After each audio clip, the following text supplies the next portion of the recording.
আজকে আমরা ব্লেন্ডারে এরকম ফ্লুইড সিমুলেশন তৈরি করা শিখবো। ব্লেন্ডার ওপেন করার পর আমরা এই ডিফল্ট কিউবটা পেয়ে যাব। এটাকে আমরা বাথটাব তৈরি করব। এই জন্য আমরা এখান থেকে অবজেক্ট প্রপার্টিস এর হেল্প নিব। এখানে গিয়ে আমরা স্কেল এক্স অ্যাক্সিসে করে দিব 5, ওয়াই অ্যাক্সিসে করে দিব 3 আর জি অ্যাক্সিসে করে দিব 1.5। ওকে, আমরা এখানে একটা ক্লিক করতেছি। আমাদের একটা বাথটাবের সাইজ হয়ে গেল। আউটলাইনার থেকে আপাতত আমরা ক্যামেরা এবং লাইটটা হাইড করে দিতেছি। ওয়ান প্রেস করে আমরা ফ্রন্টে চলে যাব। আমাদের এই বাথটাবটাকে উপরের দিকে নেওয়ার জন্য আমরা এই লোকেশনে জি অ্যাক্সিসে এসে 1.5 মিটার এন্টার। ওকে, একবারে উপরে নিয়ে আসলাম। এখন মাঝখানে খালি করার জন্য আমরা বুলিয়ান মডিফায়ার অ্যাপ্লাই করব। এই জন্য আমাদের আরেকটা অবজেক্ট লাগবে। আমরা শিফট প্রেস করে ম্যাশ থেকে একটা কিউব নিয়ে নিতেছি। ওয়ান প্রেস করে ফ্রন্টে চলে যাব। আমাদের নতুন কিউবটার সাইজ এটা থেকে ছোট হবে। এই জন্য এই কিউবটা সিলেক্ট করে আমরা আবার অবজেক্ট প্রপার্টিস থেকে এক্স অ্যাক্সিসে দিব 4.5, যেহেতু আগেরটা আমরা 5 দিয়েছিলাম। ওয়াই অ্যাক্সিসে দিব 2.5, জি অ্যাক্সিসে দিব 1.3। বা এটা ক্লিক করতেছি। এখন আমরা এটাকে মুভ করে উপরের দিকে নিয়ে যাই। ওকে, আমাদের বাথটাব সাইজ এতটুকু হলে হবে। এই জন্য আমরা মেইন অবজেক্টটা সিলেক্ট করব।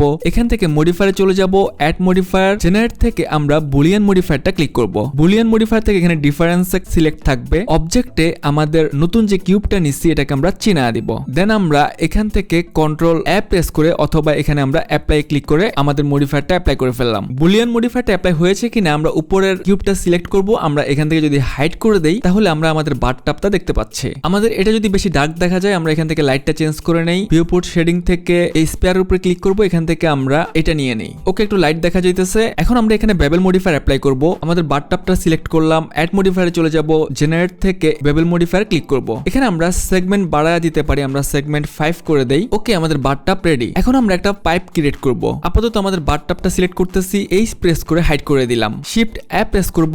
কার্ভ থেকে একটা বেজিয়ার কার্ভ নিয়ে নিব। 7 প্রেস করে টপে চলে যাচ্ছি। ট্যাপ প্রেস করে এডিট মোডে চলে যাব। এটা সিলেক্ট করি। জি প্রেস করে আমরা উপরের দিকে নিয়ে যাই। আমরা একটা পাইপের শেপ দিচ্ছি। আমাদের পাইপটা এই অ্যাঙ্গেলে হবে। আমরা চাইলে আরো চেঞ্জ করতে পারি। এটা সিলেক্ট করে উপরের দিকে যদি আরেকটু তুলি, ওকে, আমাদের এই শেপের একটা পাইপ হলে হবে। ট্যাপ প্রেস করে আবার অবজেক্ট মোডে চলে যাচ্ছি। এখন এই লাইন বরাবর একটা পাইপ নেওয়ার জন্য পাইপের একটা ডায়া নিয়ে নেই। তাহলে সার্কেল নেওয়ার জন্য শিফট প্রেস করব। কার্ভ থেকে এখানে আমরা সার্কেলে ক্লিক করব। সার্কেলটা অনেক বড় হয়ে গেছে। এত বড় পাইপ আমরা নিব না। আমরা এস প্রেস করে এটাকে আমরা স্কেল করে নেই। ওকে, আমাদের পাইপের ডায়া এতটুকু হইলে হবে। এখন আমরা আমাদের এই বেজিয়ার কার্ভটাতে সিলেক্ট করব। এখান থেকে অবজেক্ট ডেটা প্রপার্টিস আমরা ক্লিক করব। একটু নিচে আসলে এখানে আমরা পেয়ে যাব জিওমেট্রি। জিওমেট্রি ওপেন করলে আমরা একটু নিচে পেয়ে যাব বেভেল। বেভেলের এখানে আমরা অবজেক্টে ক্লিক করব।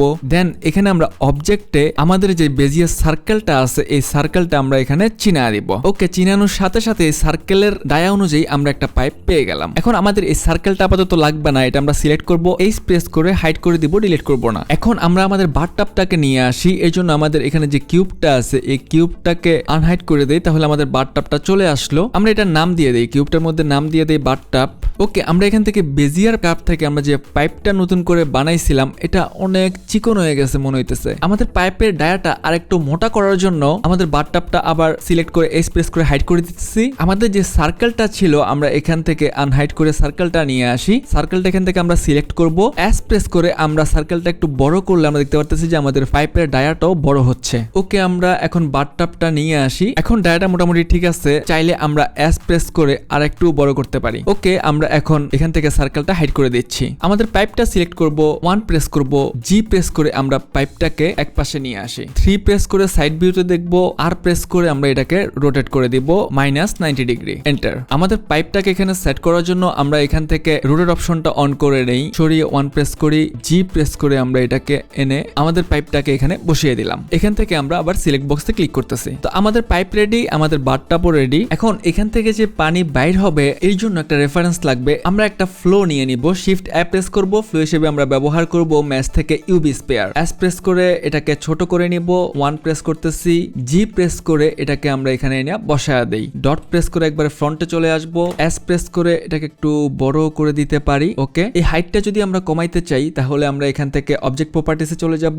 জি অ্যাক্সিস এখানে 0.233 আছে, 0.20 করে দিতেছি। বা আমরা চাইলে আরেকটু বাড়াইতেও পারি। এখান থেকে জি প্রেস করে আমরা এটাকে এখানে বসায়া দিই। ওকে, আমরা আমাদের ইউবি স্পেয়ারটা বা ফ্লোটা বসায়া দিলাম। আমরা এটার নাম দিয়ে দিতে পারি স্পেয়ারের এখানে ফ্লো। এখন ফ্লোটা সিলেক্ট করে আমরা এখান থেকে ফিজিক্স প্রপার্টিসে চলে যাব। এখান থেকে ফ্লুইডে ক্লিক করব। ফ্লুইড টাইপ এখান থেকে আমরা দিয়ে দিব ফ্লো। সেটিং এ এখানে ফ্লো টাইপ দেওয়া রয়েছে স্মোক। এখানে আমরা করে দিব লিকুইড। ফ্লো বিহেভিয়ার রয়েছে জিওমেট্রি। এখানে আমরা করে দিব ইনফ্লো। এখন আমাদের যে জায়গাটা জুড়ে পানি পড়বে সেটাকে আমরা ডোমেইন দ্বারা চিনিয়ে দিতে হবে। তা আমরা যখন বুলিয়ান মডিফায়ার অ্যাপ্লাই করছিলাম তখন এই বাথটাবের জন্য আমরা কিউব 1 নামে একটা কিউব নিয়েছিলাম যেটা আমরা হাইড করে রেখেছিলাম, এটাকেই এখন আমরা ডোমেইন হিসেবে ব্যবহার করব। আমরা 1 প্রেস করে ফ্রন্টে চলে যাচ্ছি, এটাকে আরেকটু উপরের দিকে তুলে দেই, ট্যাব প্রেস করে এডিট মোডে চলে যাব, এখান থেকে আমরা ফেস সিলেক্ট করব, এখানে উপরে ফেস সিলেক্ট করতেছি, এটাকে আমরা এখান থেকে মুভ করে জি অ্যাক্সিসে উপরের দিকে তুলে দিতেছি। ওকে, ট্যাব প্রেস করে অবজেক্ট মোডে চলে আসলাম। আমরা এখন এটার নাম দিয়ে দেই ডোমেইন। ওকে, আমরা নাম দিয়ে দিয়েছি যাতে সহজে আমরা চিনতে পারি। তাহলে এখন আমরা ডোমেইনটা সিলেক্ট করব, এখান থেকে আমরা ফ্লুইডে চলে যাব, ফ্লুইডের টাইপে এখানে আমরা এটাকে দিব ডোমেইন হিসেবে। সেটিং এ ডোমেইন টাইপে আমরা এখানে সিলেক্ট করব লিকুইড। লিকুইড দেওয়ার সাথে সাথে এটা আবার সলিড মোডে চলে গেছে। আমরা এখান থেকে ওয়ারফ্রেম মোডে চলে যাই, এই অংশটা জুড়ে আমাদের পানি পড়বে। এখান থেকে আমাদের পানি পড়াটাকে স্মুথ করার জন্য, সুন্দর করার জন্য আমরা এখান থেকে রেজুলেশন ডিভিশন বাড়া দিব, এখানে 32 আছে, এটাকে আমরা করে দেই 64। আমরা একটু নিচে আসলে এখানে পাবো লিকুইড, এটাকে আমরা টিক করে দিব, যদিও ডিফল্ট টিক দেওয়াই রয়েছে। এই লিকুইডে আমরা আবার পার্টিকেল প্রপার্টিসে গেলেও দেখতে পাবো, এখানে আলাদাভাবে নেওয়া রয়েছে। লিকুইড থেকে একটু নিচে গেলে আমরা এখানে পাবো ক্যাশ, ক্যাশে গিয়ে আমরা একটা ফোল্ডার সিলেক্ট করে দিব। এখানে আমাদের ফ্রেম স্টার্ট রয়েছে 1 আর ইন্ট হচ্ছে 250, একইভাবে এখানেও আমাদের স্টার্ট 1 ইন্ট 250। ওকে, আমাদের কাজকর্ম মোটামুটি শেষ। এখন যদি আমরা এখান থেকে প্লে করে দেখি, আমাদের পানি এখানে বরাবর পড়তেছে, পানি পড়ে এদিকে আসতেছে, আমাদের পানি এখান থেকে পড়তেছে না, কারণ আমরা কোনো ভেলোসিটি দেই নাই। ওকে, আমরা আবার প্রথম ফ্রেমে চলে যাই, আমরা এখান থেকে ফ্লো সিলেক্ট করব, যেখান থেকে পানি পড়তেছে। ফ্লো থেকে আমরা ফিজিক্স ট্যাব, এখানে যে ইনিশিয়াল ভেলোসিটি রয়েছে এটা আমরা ক্লিক করব। ইনিশিয়াল এক্স অ্যাক্সিসে আমরা এখানে দেখতে পারতেছি 0 রয়েছে, এটাকে আমরা করে দিব 12। এখানে ভ্যালু চেঞ্জ করার পরে আমরা আবার ডোমেইনে চলে যাব, ডোমেইনে যাওয়ার পরে এখানে ভ্যালুটা আমরা আবার চেঞ্জ করে দিব। এই ভ্যালুটা চেঞ্জ করলে আমাদের পূর্বে যে ক্যাশটা ছিল সেটা ডিলিট করে নতুন করে ক্রিয়েট করে নিবে। আমরা এখন যদি প্লে করে দেখি তাহলে আমাদের পানিটা ধাক্কা ধাক্কা দিয়ে চলতেছে। আমরা একটা কাজ করি, আমাদের ভেলোসিটিটা আরেকটু বাড়ায় দেই, এর জন্য আমরা এখান থেকে ফ্লো সিলেক্ট করব, আমরা এখান থেকে সিলেক্ট করি তাহলে সহজে সিলেক্ট করতে পারবো। আমরা এটাকে করে দেই 14। একইভাবে আমরা আবার ডোমেইন সিলেক্ট করব, এখান থেকে আমরা ভ্যালু চেঞ্জ করে নিব। এখন আমরা যদি আবার প্লে করে দেখি, ওকে, এবার আশা করতেছি আমাদের পানি ঠিকঠাক পড়তেছে। আমাদের এখান থেকে যে পানিটা পড়তেছে আমরা এখান থেকে ফ্লোটা হাইড করে দিব। এখন যদি আমরা এখান থেকে রেন্ডারে চলে যাই, এখানে অনেক অন্ধকার দেখা যাইতেছে, আমরা লাইটটাকেও হাইড করে দিয়েছিলাম, লাইটটা নিয়ে আসি, সিন লাইটটা তুলে দেই, আমরা এখান থেকে সিন ওয়ালটা আনটিক করে দেই, তাহলে ভালোভাবে দেখতে পাবো। আচ্ছা, আমরা এখান থেকে তো পানি পড়াটাই দেখতে পারতেছি না, এই জন্য আমরা এখান থেকে যে ডোমেইনটা আছে ডোমেইনটা সিলেক্ট করব, ফিজিক্স ট্যাবে চলে যাব, নিচে গেলে আমরা পেয়ে যাব হচ্ছে ক্যাশ। ক্যাশের এখানে টাইপ রয়েছে রিপ্লে, রিপ্লেতে আমরা করে দিব মডিউলার, মডিউলারের নিচে এখানে ইজ রিজিউমেবল আমরা টিক করে দিব। ইজ রিজিউমেবল টিক করার পরে আমরা উপরে চলে যাব, এখানে আমাদের যে ফ্লুইডের ব্যাক ডেটা রয়েছে এখানে আমরা ব্যাক ডেটাতে ক্লিক করব। দেন আমরা এখানে ফ্লুইড ব্যাক আমরা দেখতে পারতেছি এটা 100% হয়ে যাবে। একইভাবে আমরা একটু নিচে আসব, নিচে আসলে আমরা এখানে ম্যাশ দেখতে পাবো, ম্যাশে এখানে ক্লিক করব, দেন আমরা এখানে ব্যাক ম্যাশে ক্লিক করব, আমাদের এখানে পুনরায় ফ্লুইড ব্যাক হয়ে যাবে। ওকে, এবার আমাদের ডোমেইনটা হাইড হয়ে গেছে আমরা দেখতে পারতেছি। এখন যদি আমরা প্লে করে দেখি আমাদের লিকুইড পড়তেছে, খুব ভালোভাবে পড়তেছে। আমরা এবার কালার করে দেই, এই জন্য আমরা এখান থেকে ডোমেইনে সিলেক্ট করব, নিচে আমরা এখানে ম্যাটেরিয়ালে চলে যাব, নিউতে ক্লিক করব, সারফেস প্রিন্সিপাল বিএসডিপি থাকবে, আমরা বেস কালার থেকে ওয়াটার কালার করে দিব। এখানে আমরা যদি এবার প্লে করে দেখি আমাদের ওয়াটার কালার ঠিকঠাক ভাবে আছে। আমাদের এখানে পাইপের বাইরে ফ্লোটা দেখা যাইতেছে, আমরা একটা কাজ করি এখানে ফ্লোটা সিলেক্ট করে এখান থেকে আমরা হাইড করে দেই। এখন যদি আমরা প্লে করে দেখি তাও বোঝা যাইতেছে, এই জন্য আমরা এখান থেকে এটাকে সিলেক্ট করব, জি প্রেস করব, এটাকে আরেকটু সামনের দিকে নিয়ে আসি। ওকে,